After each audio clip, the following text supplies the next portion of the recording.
Večera sa vama Juan Pablo Escobar. Zabavlja vas Ana Štajdohar sa bendom.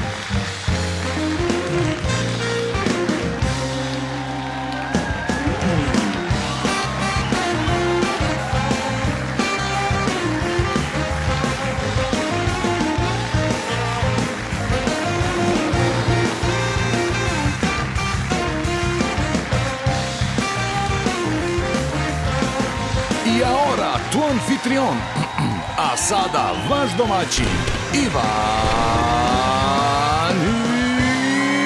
Ivanović.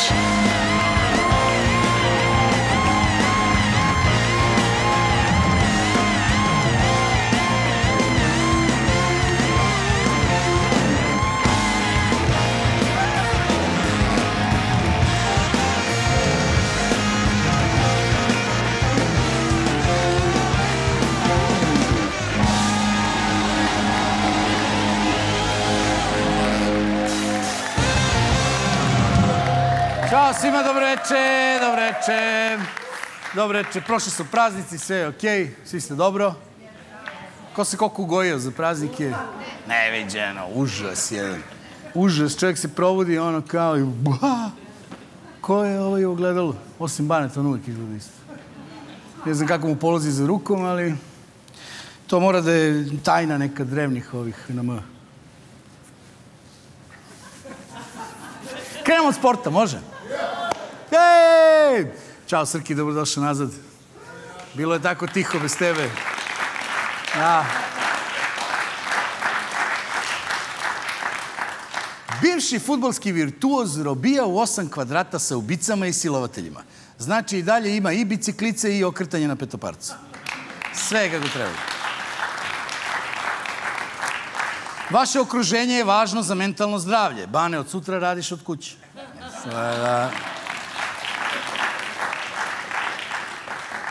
Važna vest, povećan broj korisnika droga na Kosovu, takozvano zavisno Kosovo.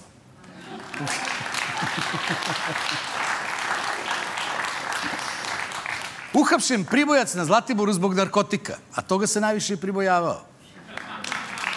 Sada smo u jednom talasu retardiranih fora. Nazovimo ga tsunami retardiranih fora. Vest u novinama. Evo šta Jeleni Đoković stvara najveću nervozu. Što Nova kad uđe u WC ne izlazi dok ne obori rekord po vremenu provedenom na tronu. 500 nedelja.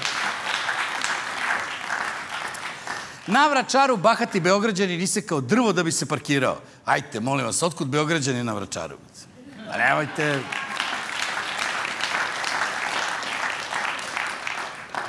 Zrenjaninac vozio sa 4,29 promila alkohola u krvi. Najveća kazna mu je bila kad se sutradan probudio žedan, a vode nema. I to je sad... Korejac, šokiran životom u Srbiji. I mi, brate, i mi.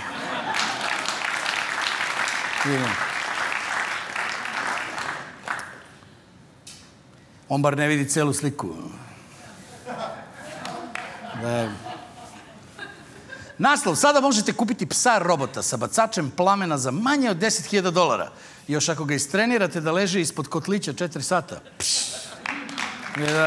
Ja bi odmah kupio ovo, majke. Gdje si, brate, izađeš sa kerom koji je robot i bljuje vatru? A? Po Vračaru sa onim njihovim pudlicama i maltezirima. Samo paka! I odmah prodajem Kinezima iza ćoška. Agonija srpskih turista na povratku iz Grčke. Znam, Makedonija. Pozdravim sve gledalce u Makedoniji. Da ne bude zabune. Evo sad u Italiji mi prišla jedna porodica iz Makedonije slika sa mnom. Znači, u Makedoniji se baš gledamo, gledaju nas ljudi. Tako da hvala vam. Svaki gledalac nam je bitan. Šalim se, ne znam da smo popularni dole i zato što nas gledate, zato vas i zajebavamo, da razumete? Da ne gledate, mi vas ne... Evo, jeste čuli nekada da zajebavamo Slovence? Mada gledaju nas i tamo. Da. Pokušavam da vidim da li ima neko mesto gdje nas ne gledaju. Mađari nas ne gledaju. Mađari nas gledaju. Kažu iz režije Bugarska. Bugari nas gledaju. Sjećaš da sam bio tamo gost. Bugari tačno znaju ko sam. Gde stanujem. Ja. Imaju ovog svog ovdje kod nas i onda on im javlja sve. Šalje podatke svojim žutim automobilom. Potreban vam je samo VD40 sprej i nećete imati problema sa miševima. Podmažeš ih i oni ne cijuču. Prosto ko pase. Gledamo zanimljive činjenice.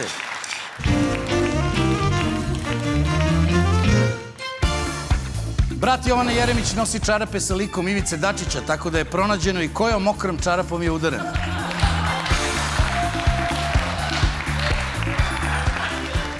Srpski fudbal je na dnu, ali mora da se kopa još 25 metara za šipove nacionalnog stadiona.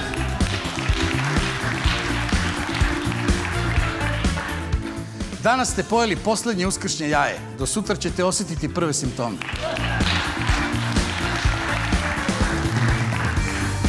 Ana Brnabić misli da je jedino ispravno reći Hristos vaskrse i zato uvek kaže Hristos voskrese.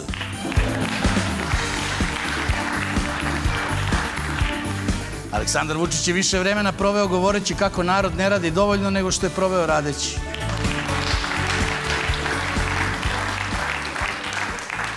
Ali ja podržavam predsjednika, treba da se radi, treba više da se radi i predlažem da svaki građanin koji radi manje od 40 sati ili manje od 50, kad uvedemo 50, dobije dežurnog člana Srpske napredne stranke koji će ga jahati do posla i nazad.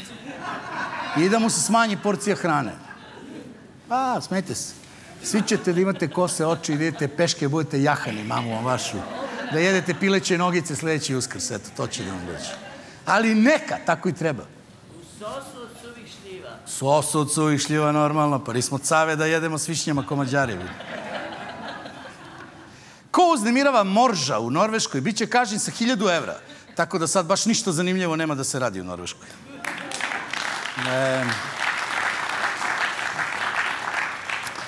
Ne znam da li sam vam rekao za ovaj naslov, Korejac šokiran životom u Srbiji. Jesam, da. Zamislite kad bi znao da svi misle da je Kinez. Realno. Jedan kupac je u Hrvatskoj pronašao pola pacova u konzervi pasulja. Hrvati, sirotinja, nemaju ni celog pacova. To je...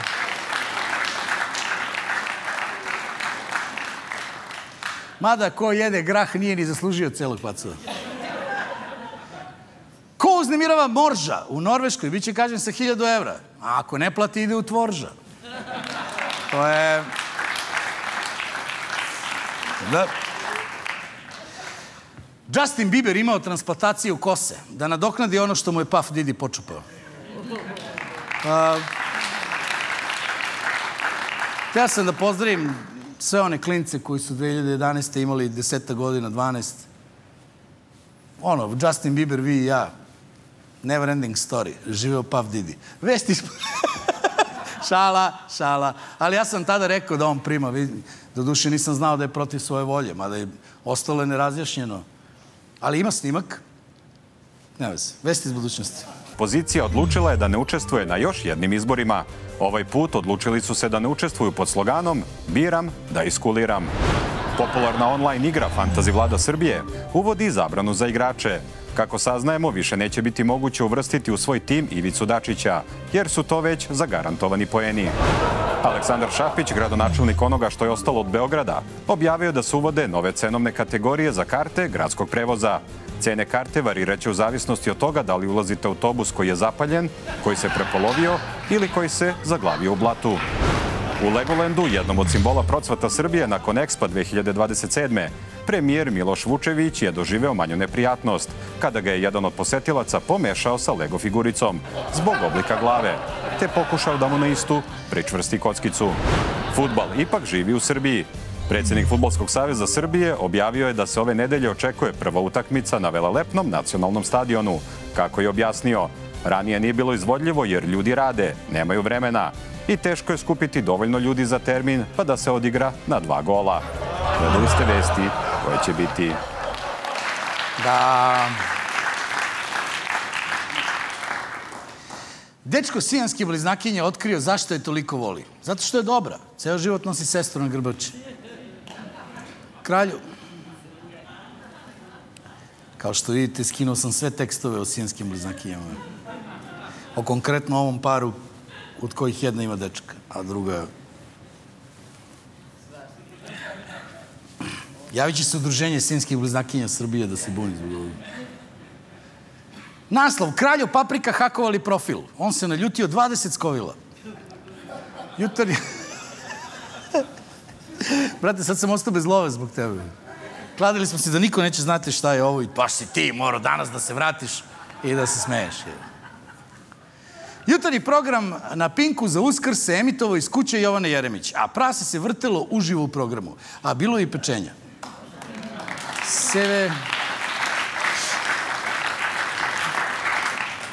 Severina, početak mojih 30-ih obeležio je film.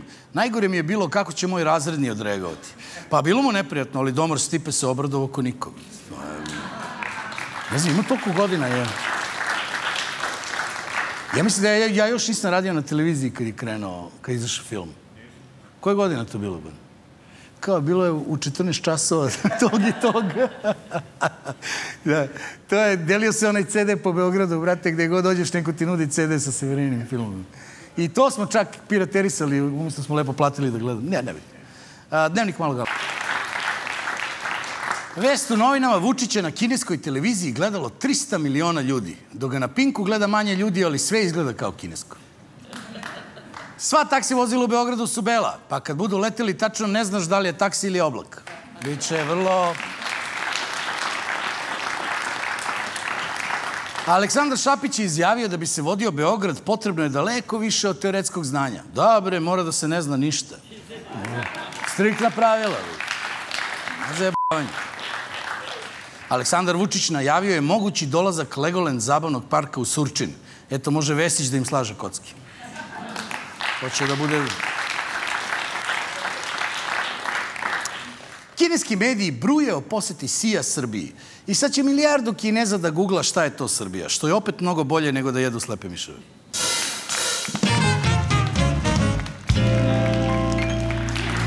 Dobro, vreme za žurnal. Prilikom obilaska se autobus zaglavio u pesku, ali kada su neki ljudi izašli iz autobusa, predsjednik je nastavio. Tako je, predsjedniče, moraš da se oslobodiš viška tereta. Predsjednik Vučić je najavio izgradnju velikog akvarijuma ispod ušća. Akvarijum će biti pod zemljom, jer ako bude pod vodom, onda bi stvarno bili u govnima, a predsjednik to ne želi. Predsjednik Srbije Aleksandar Vučić je najavio da će se finale Lige Evrope 2028. godine odigrati na novom stadionu u Beogradu. Ako bude stadiona i ako bude Beograda.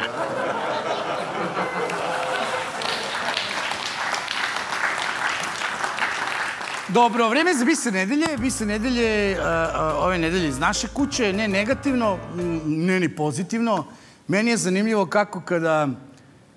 Moja teorija je inače da živimo u terminalnoj fazi srpskih televizija i da je kada to neko sranje, kada krene, ono se prosto preliva na sve strane i onda i ti kad hoćeš da nešto kao kažeš, to je ipak sranje, pa koliko god da si duhovit ili šta god, to je sranje i onda je to sranje i na tvom programu i onda je sranje na svim programima. Tako da mislim da je ovo sve jedno veliko sranje, ali da je koleginica bila duhovita. Samo veselo. Ja ne mogu da pevam, pošto moram sada da budem ozbiljan. Željko Veljković, Televizija Nova. A mi sa jedne deponije na drugu. Deponija duboko u Užicu gori već 3 dana. Večeras imamo muzičku gošću, Mara Dupon, kantautorka i pijaniskinja, održat će koncertnu promociju prvog albuma pod nazivom Svet. U utorak 14. maja u klubu Studenata tehnike u sklopu jubileja ovog kultnog kluba album Svet se sastoji od tradicionalnih balkanskih pesama obrađenih u džez maniru. Uživajte u njenoj muzičkoj numeri i dođite posle reklama sa nama večeras Juan Pablo Escobar. Ostanite sa nama.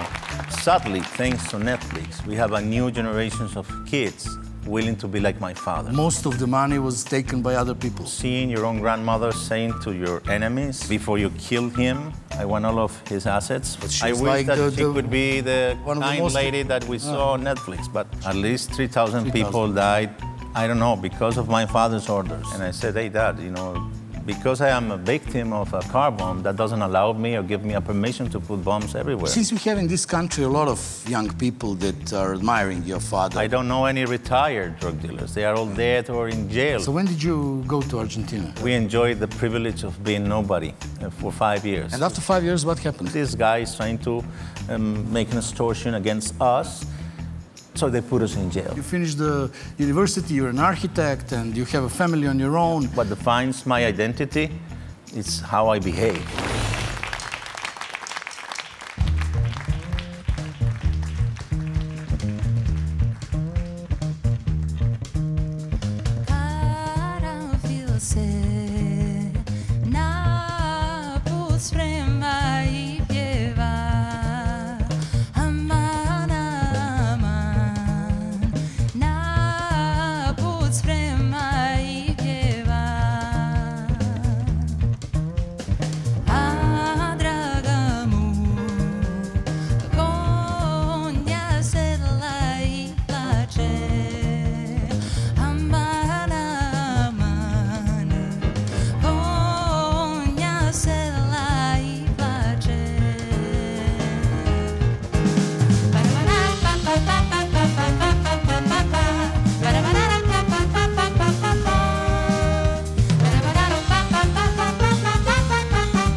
Vreme za mog večerašnjeg gosta.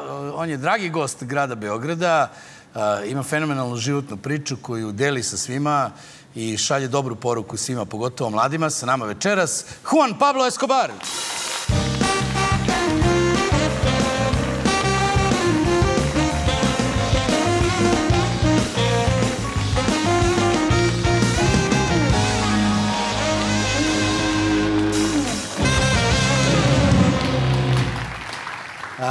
Hi, welcome to my show. Thank you. I already had the opportunity to sit with you. We drink some wine, just a little bit. and some red meat, just a little bit. I'm saying this because of my doctor, you know, it's like, you know them. We take care of ourselves. Yeah, and it was a very nice experience for me. I want to tell you this before the conversation because I want people to know that we're just going to talk relaxed here in this episode, and we already did it and it went well. And it was a good time, and I'm happy that you're in Belgrade, and I think that you have a very important message for all the people around the world. Thank you. And the reason for you coming to Belgrade is this lecture. Can you say that? Yes, it is an event that I invented thanks to my life and to the, let's say, the experiences that I inherited from my father and all the knowledge. And you know, it's about the suffering, it's about reconciliation, forgiveness, and many other things, resilience. And when I said to people who's my guest, you know, their reaction is amazing from my point of view, because they're all like, oh, wow. But then you see that they don't know what to expect, you know. It's like, my opinion is that your life is so interesting and so full of everything that I don't even know how you managed to pack it in one lecture or in one book or whatever. Well, me neither. It was a hard job to do, yeah? Yeah, it is. It's always hard, and always when you have a huge responsibility. You know, just to pronounce a single word can make a huge change in your life or in my life too. So tell me, this is like interaction between you and audience. I understood that there will be some questions from the people if they want to ask. Yes, I always, you know, at the end of the event, I open the microphone so anybody can ask me. There's no restrictions, you know. What are generally the questions that people ask you? The most common is, where's the money? And that's, you know, I never ask anyone where do they hide their money, but, you know. So do you answer, I wish to know? No, yeah, I actually, you know, when I wrote my book, I intentionally named a chapter, Where's the Money? Because of so many questions about it. Because it takes a lot of time to explain where is it and who has it. So basically, as far as I know, most of the money was taken by other people. Yes, lawyers, the cartels, family members. Family members, the cartel, the Cali cartel, who, let's say, won the war against my father. Yeah. They took control of Colombia and they took all the money. They said that they wanted to condemn me to be poor because they knew that if I just have a couple of $1 million for myself, that perhaps I will kill them. That's what they fear. Yes, it's a very interesting part, and I want to speak about it, but I just wanted to finish about the event, what people around the world can expect from you. What are your main topics? We now know what is the main question of the audience, but what is your main topic, and what was maybe the biggest reason you had to start doing this, what you do? Well, I think that we were talking about a little bit about yesterday, you know, when it's enough, you know, in terms about power, money, love, fear, and many other things that perhaps this kind of questions we don't ask so often, and we need to do that because we need to know our own limits. And I think that my father somehow showed us the path we shouldn't take as human beings. That's how I feel and how I see his own story, his own experience in life. And it's about also a reconciliation process with my father's victims, because, and also about identity, because we are attached to our names, last names. Oh. You were actually asking, how should I call you? Yeah. And that's exactly what I mean, is, you know, for me, what defines my identity, it's how I behave, you know, it's not how I'm called. Everything that I found about you and about your life story and the story of your family is covered with the shadow of your father. I'm not saying this doesn't have to be in a bad way. It's sometimes bad way, sometimes good way. I'm 100% sure that you have some very nice and loving memories with him as a father. Absolutely. But this shadow started immediately after his death. Practically the first big thing in your life to do was to go on a meeting with how many drug cartel people, like 30 of them? Yeah, well, they all control all the trafficking. It was not only the Cali cartel, it was all the cartels from Colombia. Yeah, and also my father's, they used to be friends at the beginning, then they were associates, then they became enemies, and I must say that not only the Cali cartel, but other cartels, but also authorities. You know, the authorities were there. It was interesting, the marriage between the authorities and the other cartels. But it's something that happens, you know, it's the war on drugs creates that, you know. Yeah. They form allies and then they dismiss them, then they kill them, then they create another war, more violence coming. It's like a never-ending story. Never-ending story, yeah. Your life was, we could say, like, except for the last year or year and a half, you had a very good, rich life, everything like in a fairy tale.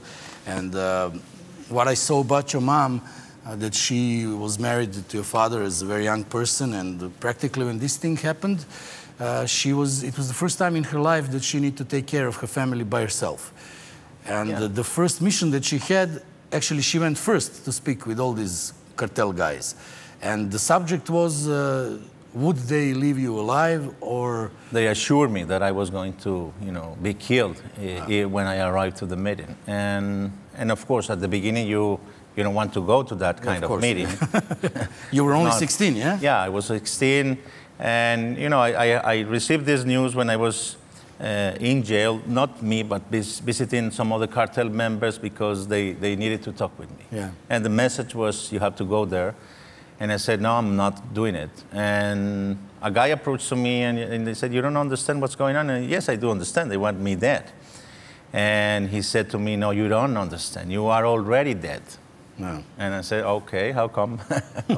And he said, yes, and the only chance you have to get out alive from that meeting, be there on time. So I arrived 24 hours earlier, just in case. You know? Yeah.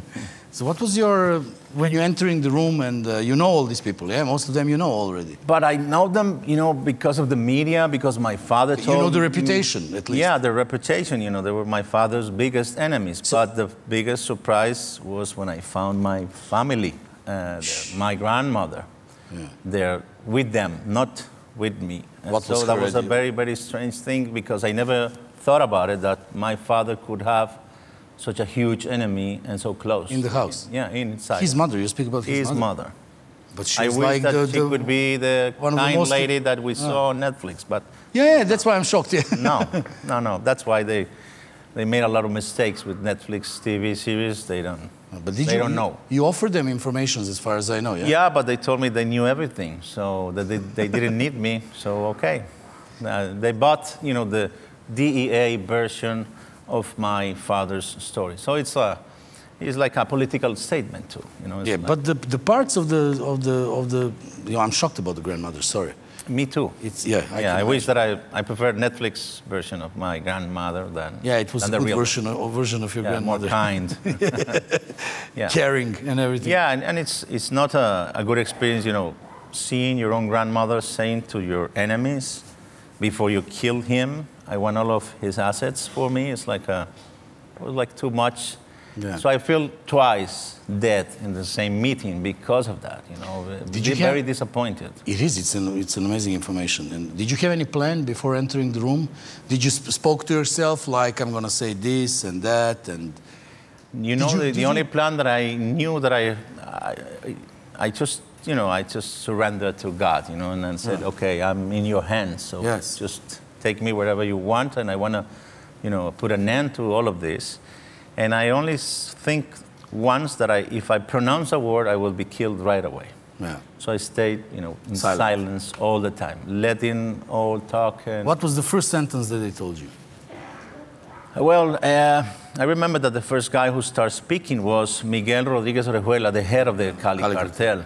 And he starts saying something like, you know, what it belongs to Caesar, it should remain there. And so Pablo, to my father, he wrote a will.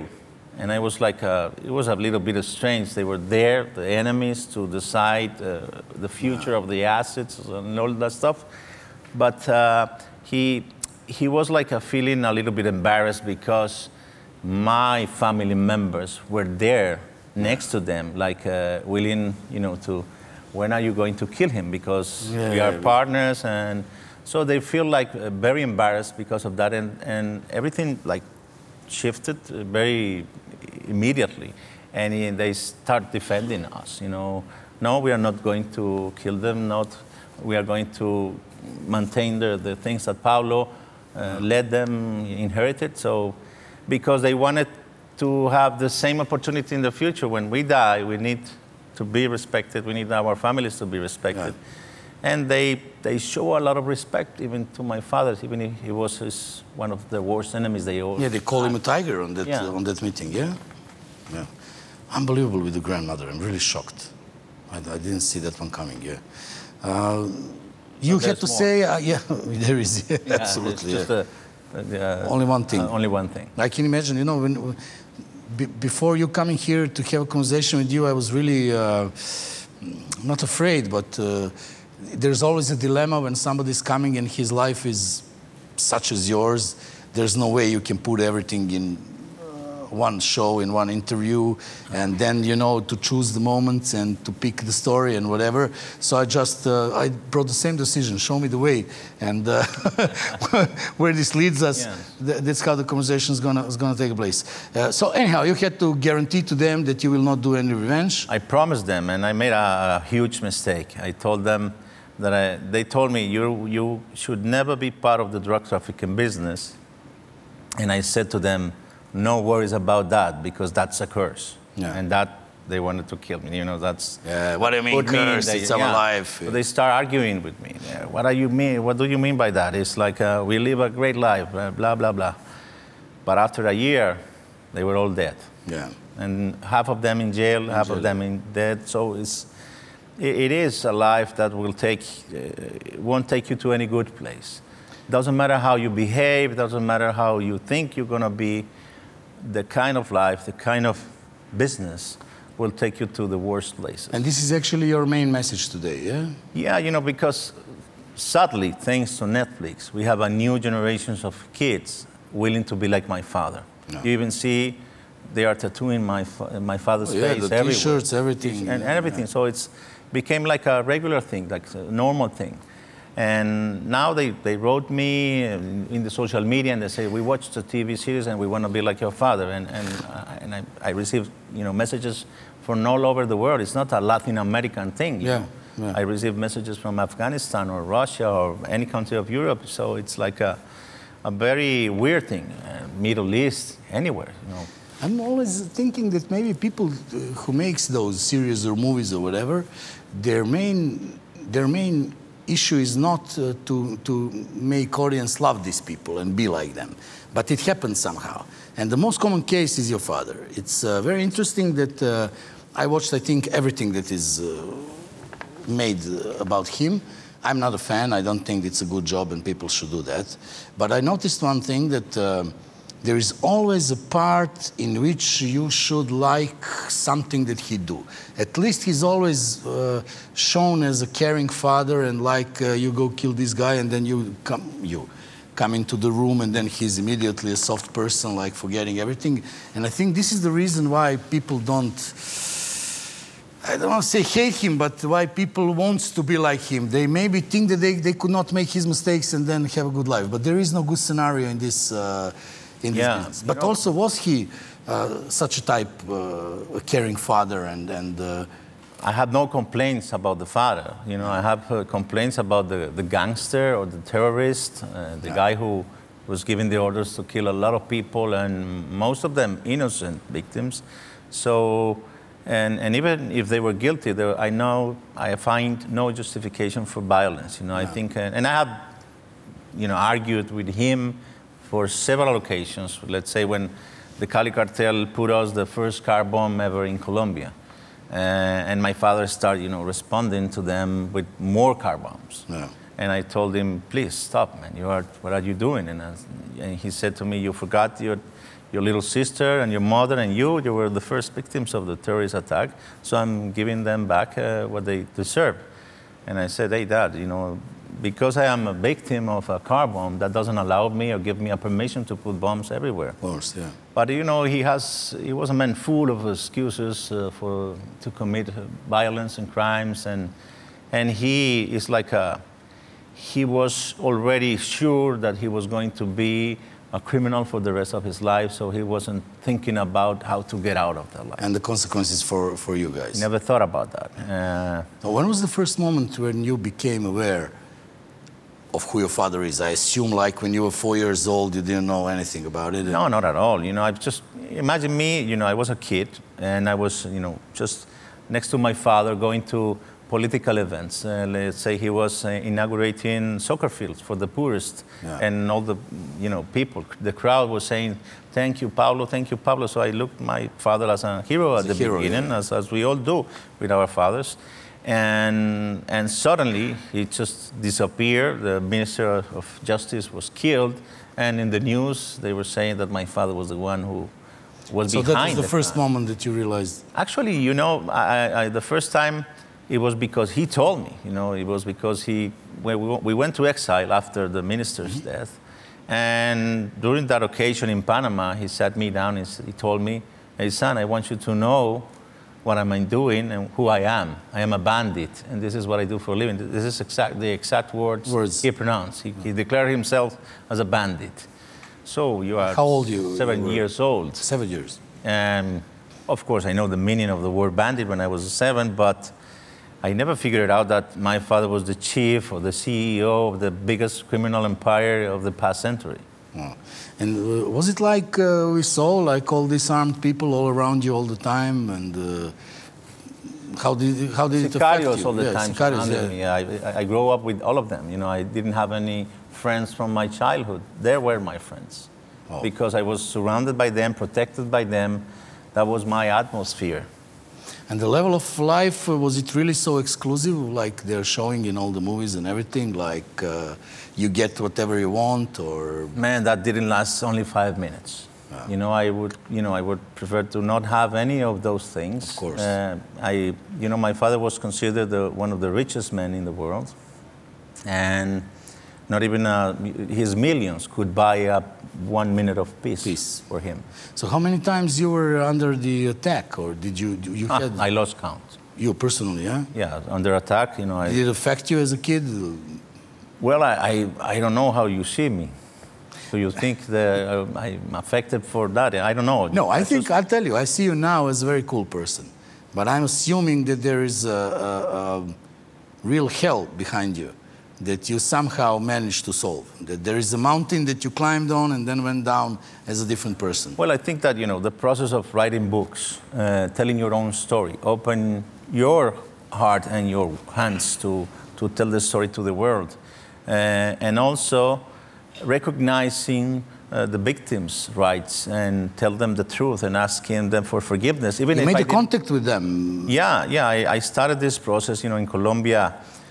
Everybody thought that I was crazy because we were used to solve things with guns, not with words.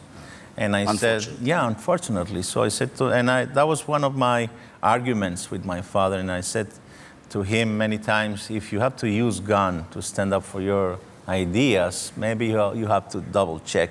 You should check your ideas. Your ideas first, you know.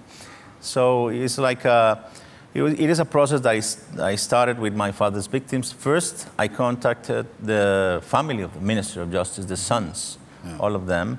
And then there was another presidential candidate named Luis Carlos Galán, who was for sure going to win the election, but for sure there was no second place. And he was killed. And I remember my dad said, "No dead man can be president." And he killed him. So I approached to them, and at the beginning, what you expect, they don't want to hear about you, they don't want to see you. But, you know, that was the answer that I was sure that I was going to obtain. But suddenly, they received my letter very well, and they invited me to Colombia to have a conversation. And this was considered like an historical moment for Colombia, because it's never before nobody dared to just approach and speak and not trying to explain, because there's no explanation for violence. But at least, you know, saying, "I'm sorry, I'm not proud of what my father did against your family." And because it's a contradiction too. You know, my father used to support the ideas of the men he killed. Yeah, unbelievable. Unbelievable, yeah. Well, this created an extremely tough burden on your back and back of your family, your mother and your sister. And those few years, the first few years after you left Colombia, when they decided that you can leave, You first went to Mozambique, am I right? Yeah, we had an arrangement with the Mozambican government. It was actually the only country on earth who was willing to accept us and receive us there. And we were told that it was like a kind of a humanitarian act, but then they were asking for $1 million in exchange of the humanitarian act. So did the grandmother send them? Sorry. She took their money. So then how much time you spent there? Well, actually, we were supposed to be there and stay and live for the next 10 years of our life. We legally changed our names because we couldn't even buy a plane ticket to get out of the country. Is that when Sebastian came to the story? Yeah, that's why Juan. Is it true that you opened the phone book and just put a finger on the name?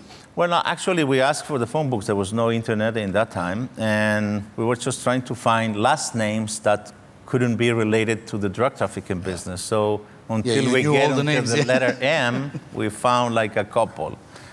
So it would, and we choose Marroquin because it was like one of our former presidents' last name, and Santos as a second last name because one of the most powerful families, even the ones who my father attacked, and that's another contradiction in our life. So we steal the last names from them just to survive. You know, it was somebody even there to accuse me that I'm not proud of my last name. I don't care about that. You know, it's just I didn't want the bullet, and that's it. Yeah, I am who I am, not because of the last name that I'm using. Yeah. But there was a guy who tried to steal your identity, yeah? All right. Ah, yeah, there are a lot of wannabes. They represent themselves as the... Yeah, even he dared to write to me and to say, if you help me, we will go half and half, and you just provide me with evidence that I can demonstrate that I'm also the son. But what do they expect from being the son of Pablo Escobar? They get paid. They get paid just, you know, they go to discotheques, nightclubs, and just because they are there, people go. I don't know, it's something crazy for me. Crazy plan, yeah. But I don't like too much nightclub, but if I go there, I would never thought about, you know, asking the owner to pay me just for being there. No, I pay for my own drinks. Strange. It's like a reality superstars. And it attracts a lot of people. So when did you go to Argentina? Well, 4 days after. We were supposed to stay 10 years, but we went to Argentina very, very early, you know, before Christmas. That was the year 1994, exactly. And then the life, let's say, started to be ordinary. Can I say like that? You need to finish some schools and... we enjoyed the privilege of being nobody for 5 years. We kept anonymous during those times, very low-profile life. It was my first experience like, you know, taking a bus. Yeah. I never had that experience, and I didn't even knew how to pay to the driver or to a machine. No sicarios around you? No sicarios, because all the sicarios, they make like a bubble for me. Yeah. If I wanted, you know, to eat a hamburger, I just sat and the hamburger came. Yeah. So I never had contact with people when I was a kid. So you cannot imagine how much afraid I was just to go to any hamburger place and ask for one, and everybody's smiling. You know, nobody's going to hurt you. Yeah. But I was even I felt more scared to do that than going to the Cali Cartel meeting. So that's. Yeah, I can imagine. Yeah, well, the Cali Cartel, you at least knew what to expect. You've seen that people before. Nobody was smiling there. Yeah, nobody was smiling there. Yeah. And after 5 years, what happened? How they? Well, we were detained by the police, and why? Because an accountant that we have, he noticed that we were the Escobar family, and he thought that he could take an advantage of that. So he stole some money from us. It wasn't much money, and because we were totally, you know. In Spanish, it's tranquilos. We didn't have anything to hide, relaxed. So we went to the authorities and we denounced this accountant and we said, hey, we are who we are, but we are here in peace and we are not committing any crimes. But this guy is trying to make an extortion against us. So they put us in jail. So how because much it's like you go in the streets and somebody steals from you, you go to the police and, because you're so stupid, you stay here in jail. So how much time you spent in jail? Just for me, it was only 45 days, but for my mother, it was 1 year and 8 months. Based on what? Nothing, just the DNA charges. It doesn't exist as a crime. No, but it does exist because we went to jail many times. And it wasn't my first time. I went to jail when I was 7 for the same thing, just for being the son of. And it looks good in the media, you know, you are a judge, you put them in jail, we are fighting crime. No, we are not criminals, you are fighting innocence. Yes. So basically all your life was struggle and suffering from being a Pablo Escobar's son, basically. Well, and up to some point. You know, man, I don't want to portray myself as a victim, you know. I just, no, I'm not saying that you're obviously not a victim. You managed well, and I admire you. You finished the university, you're an architect, and you have a family on your own. I see you as a winner. And it's really something how I see you. To win under such a tough circumstances, this is what impresses me, really. You know? Yeah, and it was actually the unknown path for me. You know, I know the path that my father already, you know, walked, but and unfortunately, I have the know-how. Yeah. But I am so aware of the consequences because, you know, being the son just made me so vulnerable. Because when my father's enemies, they understood that the much harm they can do to him was killing me. Yeah. So I was receiving even more protection than my father. Yeah. And also when government realized that the family can be used as a bait. As a bait, then they did the trick with you and flying to Germany, coming back. Protect us, and but suddenly we were living in an apartment, and suddenly, you know, every day less people living with us because they were disappearing. Our people, you know, the lady who was just giving us a hand with the food and everything, they disappeared, the lady, the administrator of the building too, and my teachers, and a lot of innocent people died because of that. Can you assume the number? I know that nobody knows the exact number of the victims connected to the entire story, but can you assume at least 3,000. How much? At least 3,000 people died, I don't know, because of my father's orders. And I'm not counting the other sides, you know. Wow. So, there could be 5,000 or more. There is like a museum in Bogota, yeah? Well, there's several museums. One of them is from the police. The other one, it's based exactly in the Hacienda Nápoles, where my father used to have his own zoo. Now it became like Disneyland. It's the most visited park in Colombia ever. Like 1 million people. Thanks to Netflix, every year they go there. And so it's like an amusement park. Nobody pay a ticket to you, no? I deny to pay, you know, of course. I won't pay my ticket, you know. It's like, I want to go inside to see what they did, and I don't care, you know. I'm happy that nobody calls me again to, hey, a hippo escaped, and so I'm not more responsible for that. But there was a good story with the animals, if I remember. When they were taking the animals from him, he had some action of replacing them with... He painted the donkey to white and black, yeah?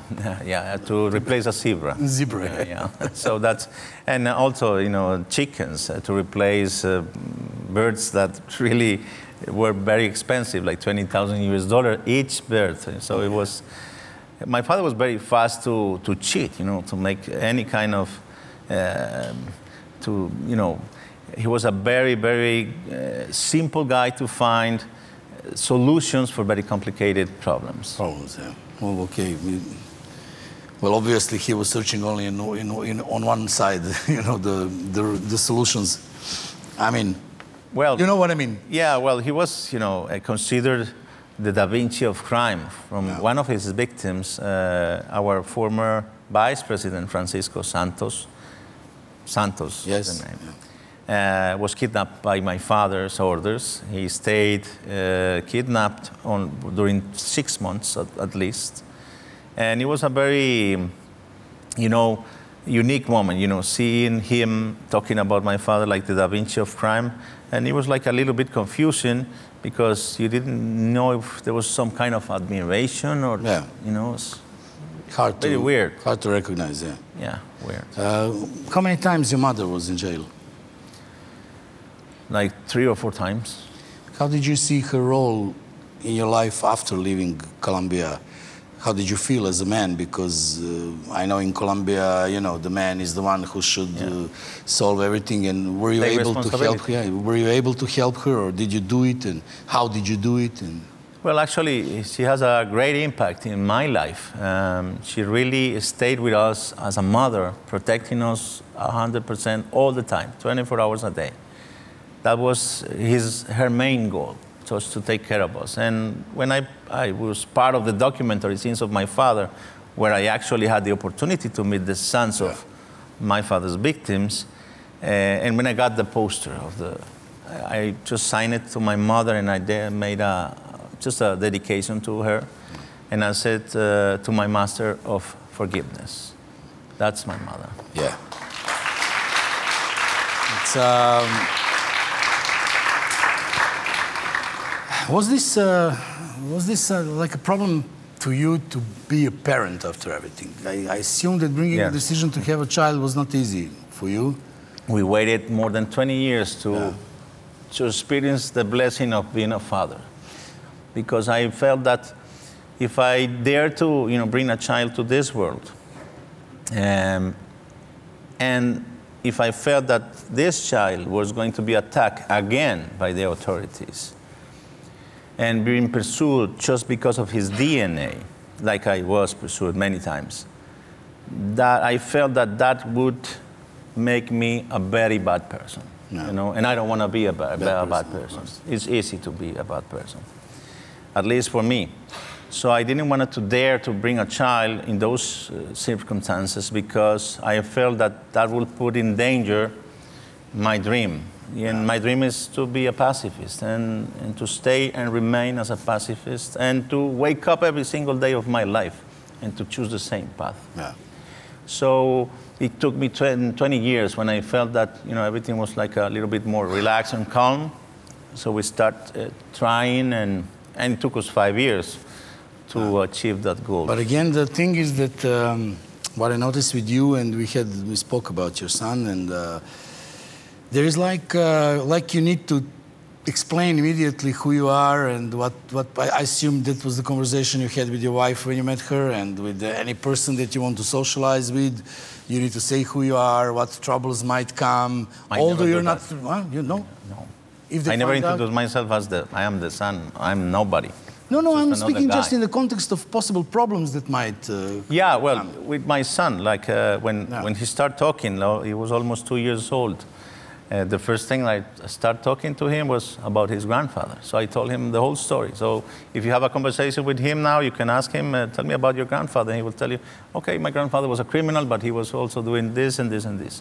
Because, not everything is black and white. And my father's stories has a lot of contradictions. And contradictions, it's, how could a man be so passionate about helping the poor and at the same time being so passionate about loving his family and also killing people, everyone who would step in the middle of his road. Did he have any anger issues? Or if you think from this point now, it's really hard to understand. He loved animals, he helped the poor, he loved his own family. Nature. Yes, and then from the other hand, the Da Vinci of the crime or whatever. Yeah, he was a very complex, man to define in one word. It's very, I think that he showed us also how extreme could be a human being in terms of love and in terms of hate. Was there any important father-to-son advice that he gave you that you remembered? You know my father-son with my father advice, so did you have anything similar?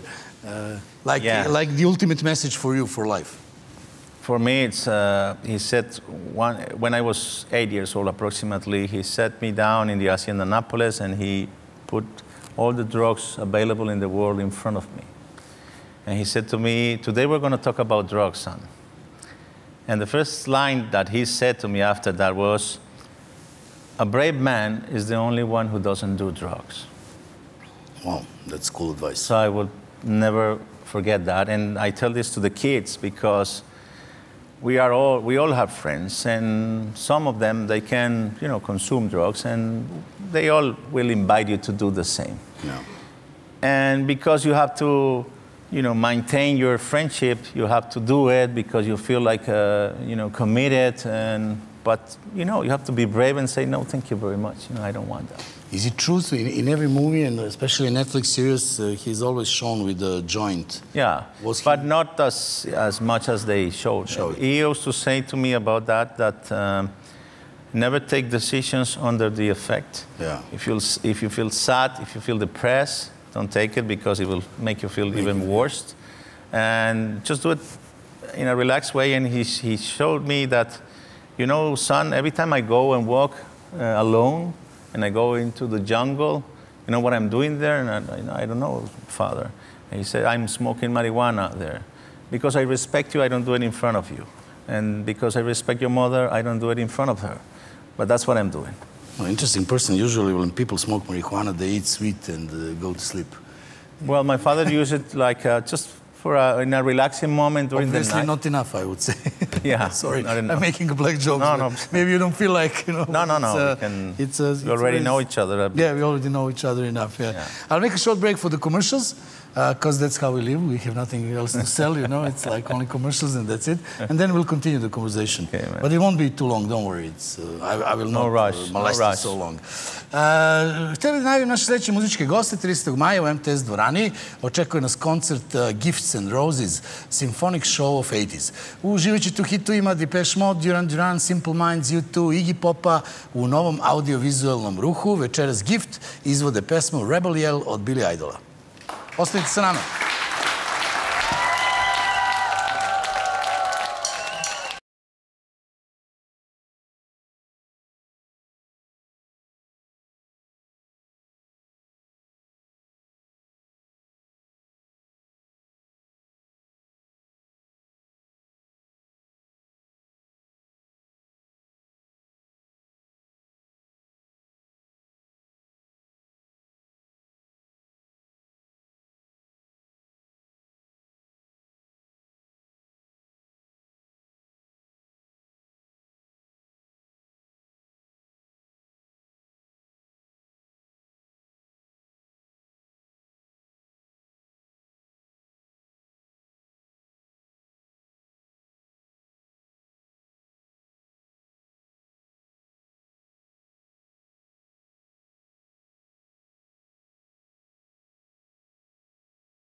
see? No, not even my father. You know, I asked him once a very precise question. I asked, how much money do you have? And he answered me, I lost count. Wow. And I also found a man who actually was, you know, taking care of the business and the money inside the U.S. And I wrote a chapter about him. And he told me, I asked him, okay, tell me about a good, you know, weekend for you. Yeah, whatever, yeah. In the golden era of the cartel. How much money were you dealing with or receiving? And he said, okay, one good just weekend for your father in Miami during the 80s, he could receive between $50 to $80 million only in the city of Miami. For one weekend? For one weekend. Man. Unbelievable. Yeah, it is. Plus the other parts of the world. I'm not talking about LA, New York, or Chicago, or any other cities. And I thought that they were fighting between the cartels because of the areas they controlled. And they said, no, we weren't fighting against them because of the territory. But we were, they said there was a lack of drug dealers because there was a lot of, you know, addicts in the United States, that there was never enough for them. For them, yeah. Unbelievable, yeah. Unbelievable. Well, it was then expected that the United States will shift to some stronger policy against the drugs and affecting Colombian cartels, but I must say that... I don't think they are affecting the cartels. That's prohibition is a way to sponsor a cartel. And they try to organize them in a way that...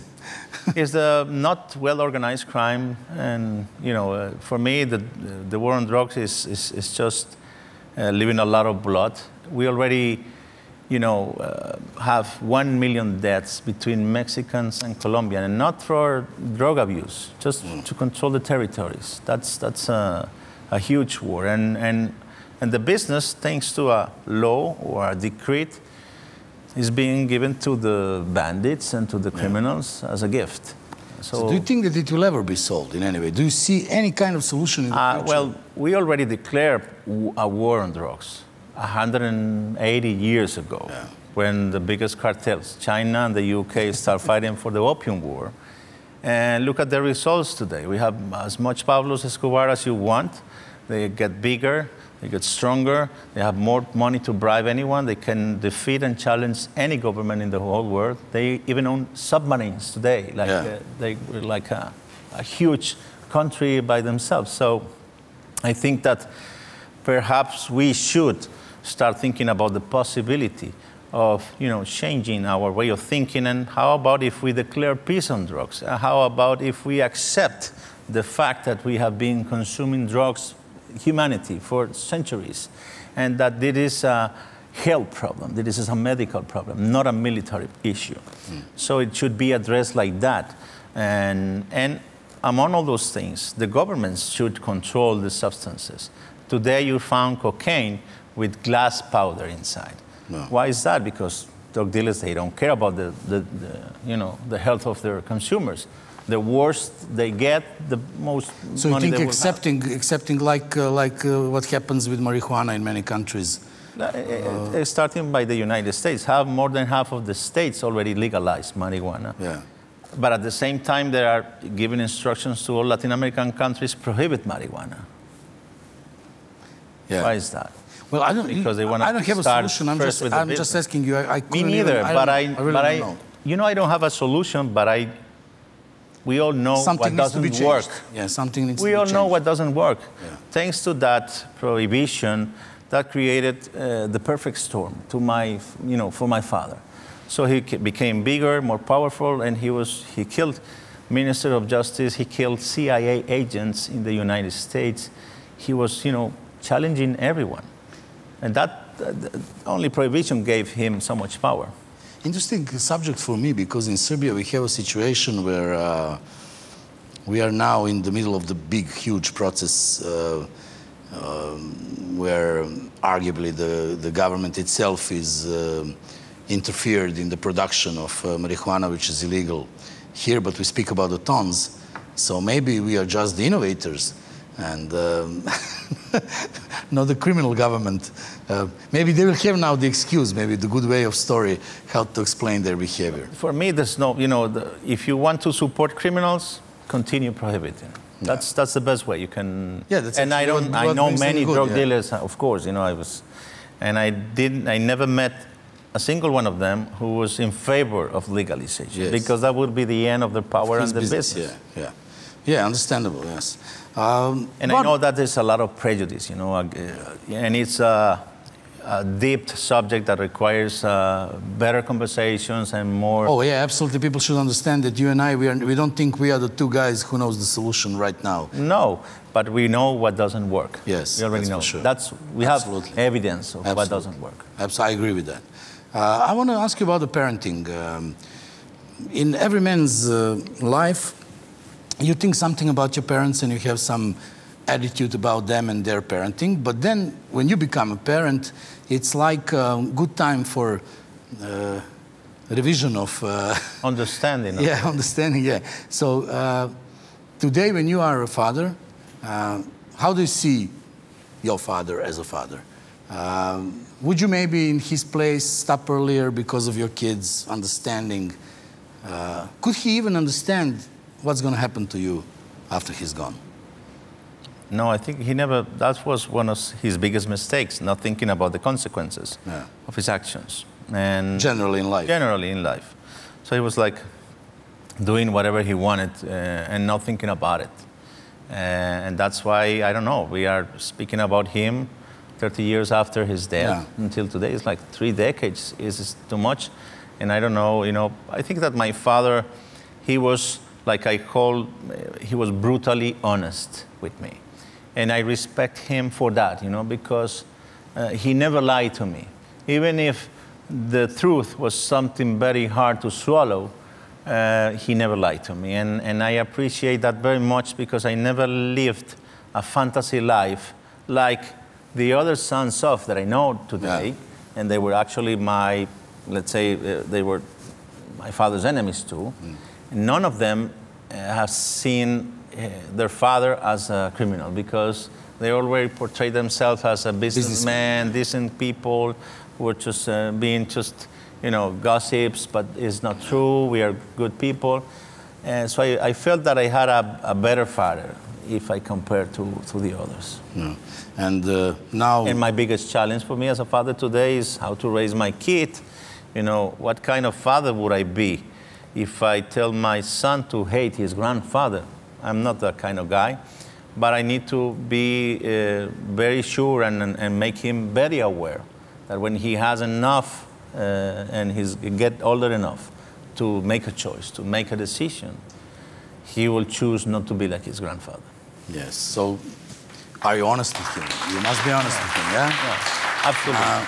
Showing of love. You had that, yeah? Your father was showing love to you. Absolutely, all the time. So I assume you show love to your son as well, yeah?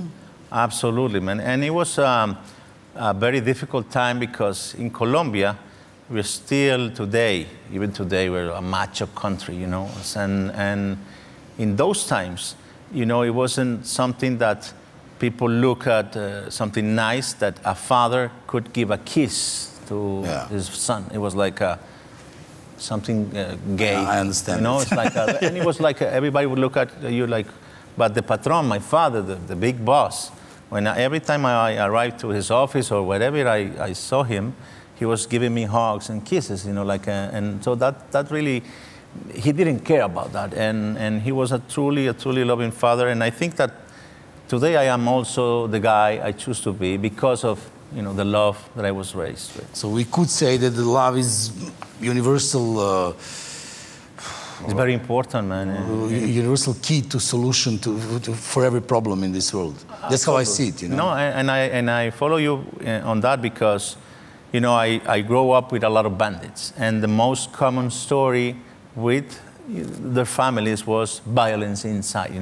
They witness how their parents, almost kill each other, rapes and, sexual abuse, many situations. So when these kids, they grow up and found Pablo Escobar giving money and power to them and treating them well as a father also, they were willing to die for him, you know.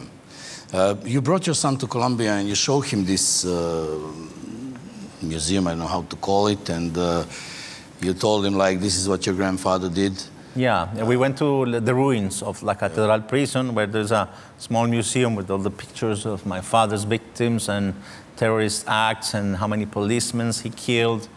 You know, there was a time when my father ordered the killing of, disappearing of every policeman in Medellin City. 500 policemen died in 30 days. That was a tremendous... What was his reaction on this?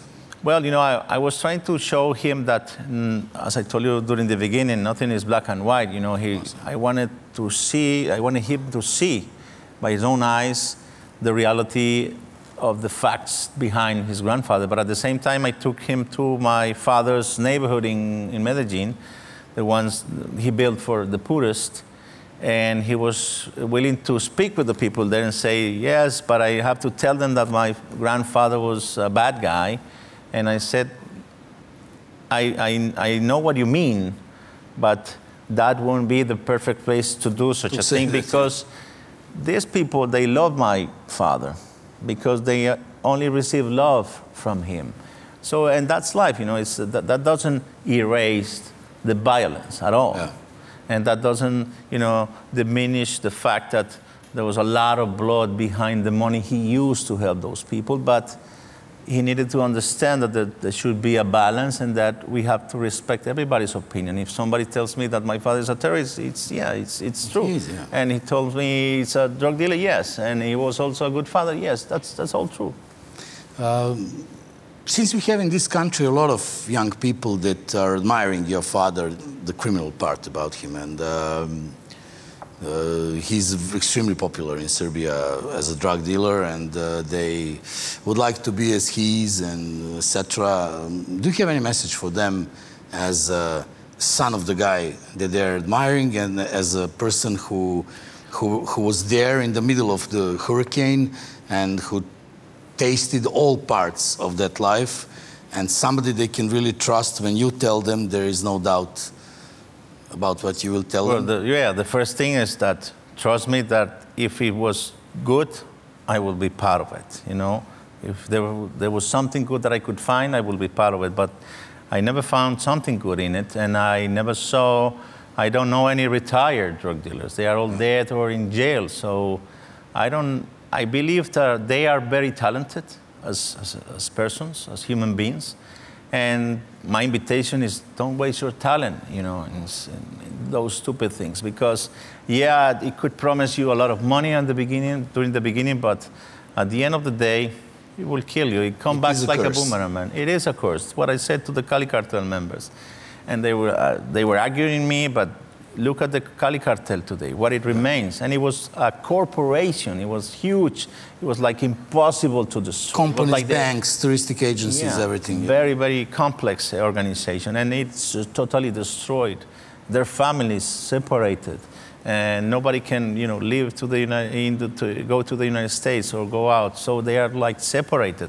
Everybody is in jail. Come on, it's like life is better than that. You have to find so many beautiful things to do. Yeah, man. You know, and if you know, we have to struggle and find our own way to do things. And you were telling me about your life too, and how you struggle, and how you are here now. And I prefer to clean bathrooms, man, instead of having the opportunity of being a drug dealer. Thank you very much. I know I'm disappointing a lot of guys. But mostly a lot of authorities, because I choose not to be a drug dealer. But you didn't disappoint your family, and that is the most important thing. No, and I'm doing this for my son, because I know that I have to leave him a better future. This is my big responsibility as a father today. And I also, being a father, I understood that my father never wanted me to be part of his gang. That's something I have to say to because when you truly love your son, you will never wish for your son hell. Of course. That's... Of course. I must tell you that I'm sure that one day if somebody do the interview with your son, there won't be any unpleasant questions about his father, So at least you move things at least for that, to the better. Yeah, step away of the circle of violence. Exactly. You have a very interesting and very good program in Mexico with the kids. It's against the drugs, but in some new original way for South America. Would you explain to the people? Yeah, well, actually, you know, I was totally worried about, you know, the huge influence in the teenagers all over Mexico and Latin America. I know Mexico more than even my own country. So I developed an idea for VR lenses. It's just a very short experience for the kids where they feel, and we record the experience in their town so they feel very comfortable. We don't record, you know, the name or the gender, nothing, but we make them play, and the game is about taking decisions. It's like life. Yeah. If you take the wrong decisions, where do you think you're going to end up? So if they take the wrong decisions, they ended up in jail. And we went to jail and we recorded what's the experience. But they don't need to go to jail to know how it is. Just need a couple of VR lenses, and they just remove the lenses because, oh no, I don't want to be here, because they truly feel inside. And we ask questions and we provide statistics to the governments. How many of them have some experience with drugs? Already, how many of them? Well, the sad part is that we already went and visited more than 1,000 schools in Mexico. More than 300,000 kids already play the experiences. The bad news, we found drugs in every single school. Marijuana, cocaine, ecstasy, all of them. They are already at school. And I'm worried for that, you know, because my son goes to school too. Yeah. And he's 11 years old. And he's studying in Argentina, but it's happening everywhere. 1,000 schools is a lot of schools. And all of them with drugs inside.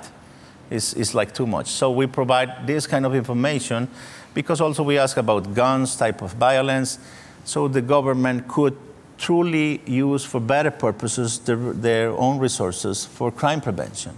And even we had a case about crime prediction because thanks to this idea or this system, we sound the alert that there was a kid showing off a lot of crystal in his school. And we found out that actually his father was a drug dealer. And he was stealing the drug from his father without telling him. And he was like showing off all the drug to the students of the kids.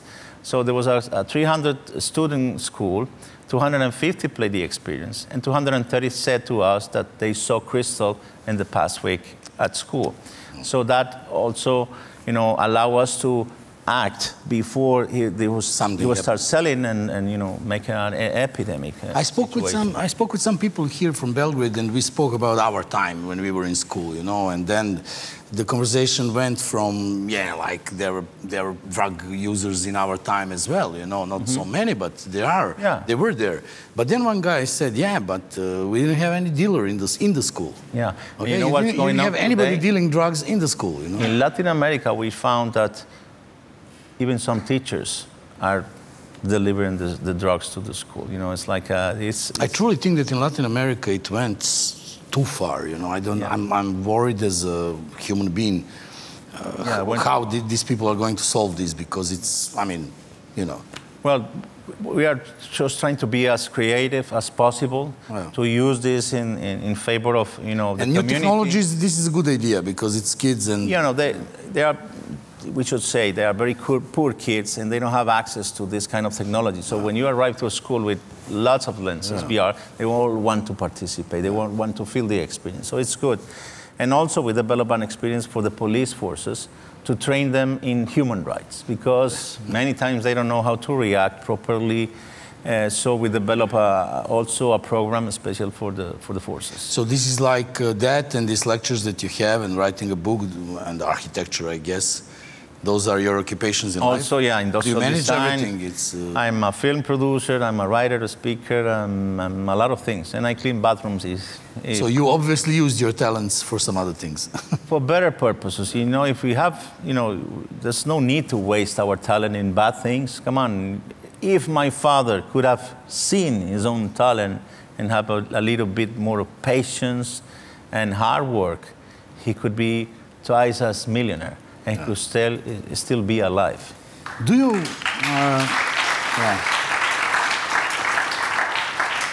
I'll ask you this as a direct question. No need to sugarcoat anything.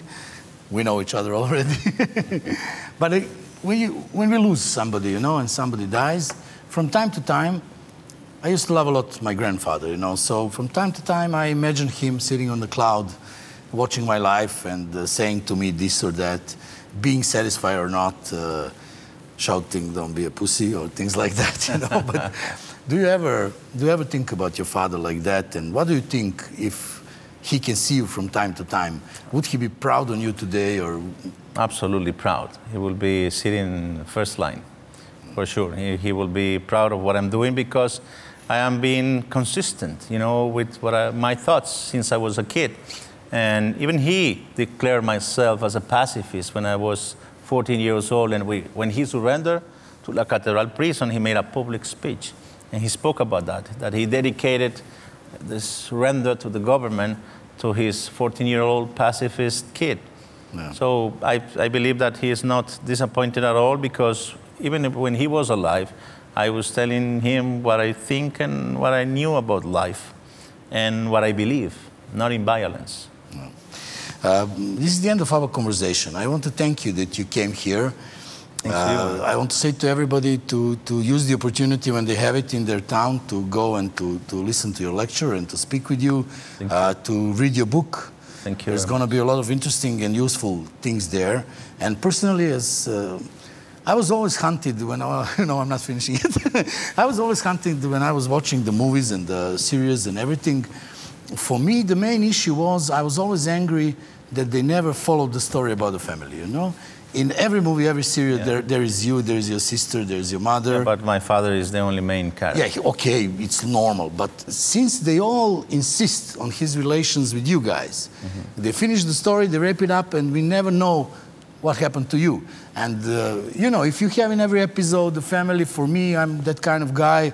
I was always asking myself, what happened to this boy or what happened to this girl? And now when I found out, it's like, I'm still not sure how to feel about it.